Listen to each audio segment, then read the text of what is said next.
Ẹ kú dédé àsìkò yìí èèyàn wa nílé lóko àti lẹ́yìn odi lórí ọ̀rọ̀ tó ń lọ nígboro ayé pẹ̀lú gbàgbós lórí àwọn tí wọ́n ní àwọn bímọ fún gbajúgbajà olórin Fuji Alhaji Wasiu Ayinde Marshal K1 The Ultimate tí wọ́n gbé káàkiri lọ́tùn lósì wípé àwọn bímọ fún ṣùgbọ́n kò tọ́jú ọmọ ọ̀hún. Ó yá ìwá tún gbọ́ làbárè mi ò nígbà tí ẹnìkan tí orúkọ rẹ̀ jẹ́ Sisi Dúpẹ́ tó tún pẹ̀rẹ̀pẹ̀rẹ̀ ọ̀rọ̀ ọ̀hún sí ìgboro ayé. Ó ní wípé èèyàn méjì ọ̀tọ̀ọ̀tọ̀ náà ni wọ́n ti pe òun tí wọ́n sì sọ wípé àwọn bímọ fún Wasiu Ayinde Marshal lóòótọ́ tó sì pé wọ́n ní àwọn méjèèjì ọ̀hún wípé wọ́n ti bẹ̀rẹ̀ sí ní wá ojútùú sí bí ọ̀rọ̀ ọ̀hún ṣe níyànjú. Ó ní òun ṣe fọ́nrán kan ní nǹkan bí ọjọ́ mélòó kan sẹ́yìn níbi tí òun sọ wípé ṣé a rí ẹnikẹ́ni tó ti bímọ fún Wasiu Ayinde Marshal rí kí ó bọ́ta kí ó wá sọ, ṣùgbọ́n ní tó yóò bẹ̀rẹ̀ ní wípé obìnrin méjì ọ̀tọ̀ọ̀tọ̀ náà ni wọ́n jáde tó jẹ́ pé wọ́n ní alákọ̀ọ́kọ́ ń gbé ní ìpínlẹ̀ Èkó tí ẹlẹ́kejì sì sọ wípé ìlú Libya òun náà ni òun wà táwọn méjì sì fi ẹ̀sùn kan K1 wípé àwọn ní ọmọ fún ó sì lọ́mọ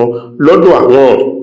Ṣùgbọ́n gẹ́gẹ́ bí arábìnrin ọ̀hún ṣe sọ, ó ní tá a bá ta àátọ̀ tá a bá tọ̀ irú nǹkan bẹ́ẹ̀ máa dẹran nídìí ni. Ó lọ bá bẹ̀rẹ̀ sí ní béèrè fún ẹ̀rí àrídájú lọ́wọ́ àwọn méjèèjì, ṣùgbọ́n ní àní àkọ́kọ́ ó ní ó fi àwọn fọ́nrán kan àti àwọn àwòrán hàn òun tó jẹ́ pé òun rí ọmọ òun nígbà tí wọ́n ṣe òkú ìyá Wasiu Ayinde Marshal. Ó wá ní Wasiu Ayinde Marshal mọ̀ lóòótọ́ ṣùgbọ́n ó kọ̀kọ̀ jálẹ̀ láti tọ́jú ọmọ òun ni tó jẹ́ pé wọ́n ní orúkọ ìyá ọmọ òun ló ń jẹ́ Islamia ṣùgbọ́n òun fẹ́ dárúkọ ọmọ òun. Ó wá ní wípé ṣùgbọ́n òun rí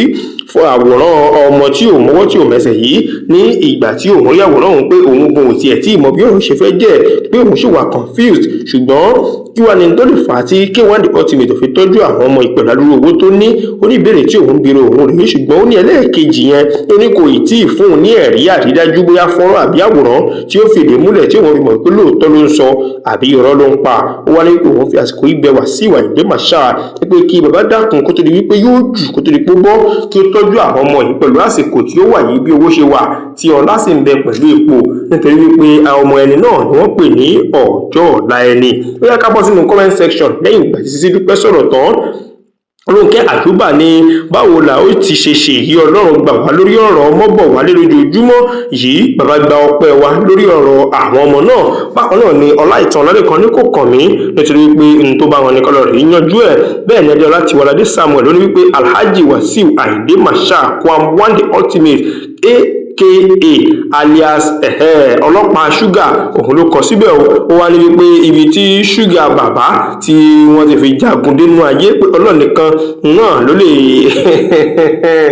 lè dá sí ọ̀rọ̀ òun wípé olórí oko káfàtà wípé bàbá yìí gangan ni ọ̀gá àwọn jápo stina òní arábìnrin Adéọlá Tiwaládé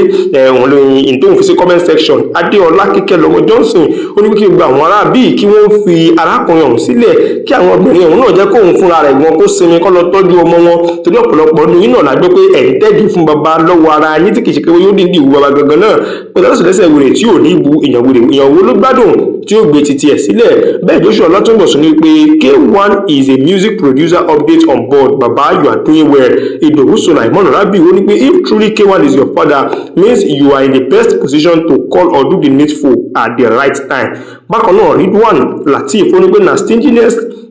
taking care of them can make him poor, that is why he always reject them. Wípé ndákùnrin ìlú ìlàsọ ni wípé ahun àti àwọn ọ̀wà míì òun ni K1 The Ultimate fi rò wípé tí òun bá tọ́jú àwọn ọmọ ìjọ ni kí owó òun tán. Ridwan Lateef òun ló sọ bẹ́ẹ̀ o. Eléyìí ní ká mú wá fún ìyàrá ilé tàbá tó rí nǹkan míì ìgbélórò ṣe ti K1 pẹ̀lú gbọmọ yìí.